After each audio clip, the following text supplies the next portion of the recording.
Good evening. Please excuse my distance from you. Normally I'd be down there, but I want to make sure that we're all still following our protocols.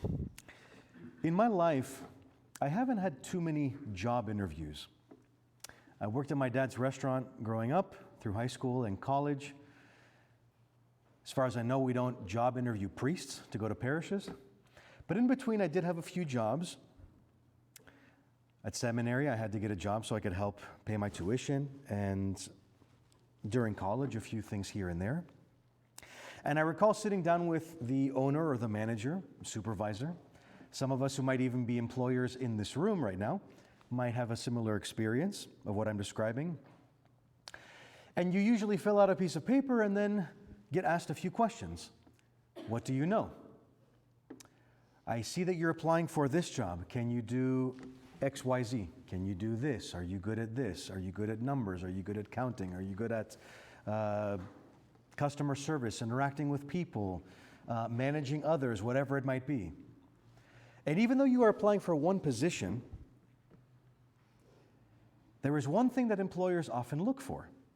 This might be a message to those of us who are in high school and looking for jobs right around now.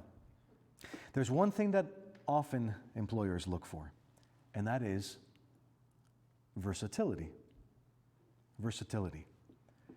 Employers tend to want people who can do a lot of different things, who are talented and good at a lot of different things, and know that, okay, well, maybe we can put this person here to fill this position, but if we ever needed them to, they could potentially do this or something else as well in case someone calls in sick or whatever it might be. We restructure, things like that. And so in the world that we live in, multi-talented people, shall we say, are prized, among others, of course, but it seems that this is looked upon very, very favorably.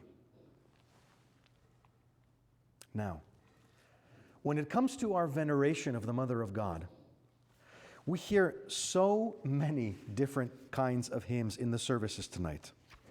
And the reason I bring up the hymns specifically is that as Orthodox Christians, of course, we point to the hymns to talk about what we believe. You want to find a good way to interpret the Scriptures? Look at one of these. Or on your phones right now, as the case may be. Or the Divine Liturgy, or the writings of the Fathers. Our prayers is where we find our theology. And so I'm just going to take one page, just a little snippet of tonight's service. And we hear the following things about the Mother of God. Excuse me, I should say, we hear her portrayed in our hymnography in such light. Different images and metaphors, such as unburning bush,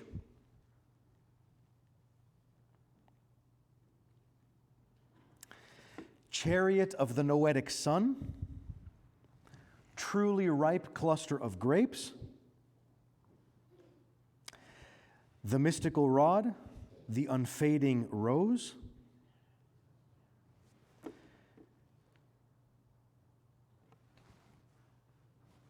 the book of life is a different kind of image. Harbor is another really good one, and so on, and so on, and so on. Now that's just one page. There were, how many? 19 in this service. So just imagine if one page had 5, 6, 7 different metaphors of the Mother of God, how many in this one service? And this is just one service in our church. Think about how many images, how many metaphors, how many prefigurements she is compared to and how she is described.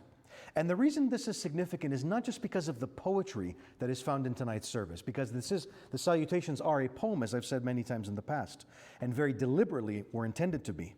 But so many of these hymns, almost all of them, not quite all of them, but so many of these refer to stories in the Old Testament and in the New Testament. And they may not have referred to a story specifically, but they might be referring to a principle, something that Jesus taught. And so the Theotokos, we all look at her in our iconography, we all venerate our icons, we all pray to her. Some people, especially in specific families perhaps, that have been helped by her in very unique and beautiful and perhaps even miraculous ways, We all look at her as one role, shall we say. Maybe two, maybe three. But in reality, theologically, the Mother of God is a convergence of so many aspects of our theology. She links the Old and New Testament, for example. She is the new Eve, for example, in that she is part of the restoration of humanity.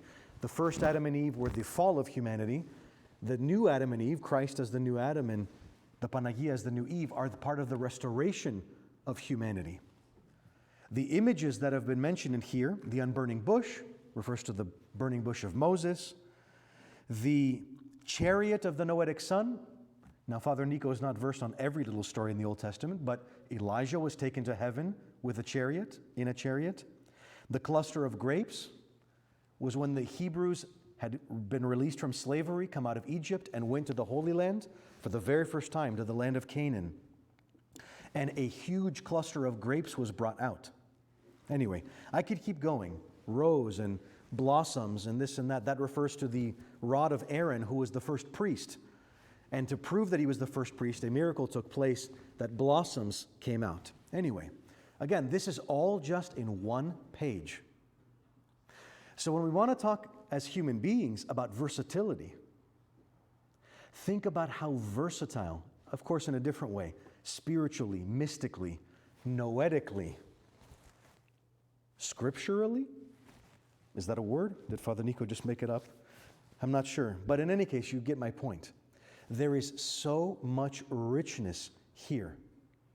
There is so many profound and beautiful statements of our faith found in these hymns. Again, and we're not just arbitrarily thrown in because they sounded nice, but they were each extrapolated from the holy writings and made into hymns and explanations of the Mother of God. So, remembering, even in the brief 1 hour and 5, 10, 15 minutes that we've been together listening to these beautiful hymns tonight, let us always remember just how great the Panagia is in our faith, in our theology. Just how many connections, how many images, how many bridges come out of these hymns and these beliefs that bring us to God Himself, that bring us to Him, that help us understand as far as humans can and draw near in our relationship with Him. May we have her blessing, and may we always remember the amazing and incredible beauty of the Mother of God as we go forward in the journey of faith that is great in Holy Lent. God bless you. Kali Sarakosti. Nasta kala. Please come forward.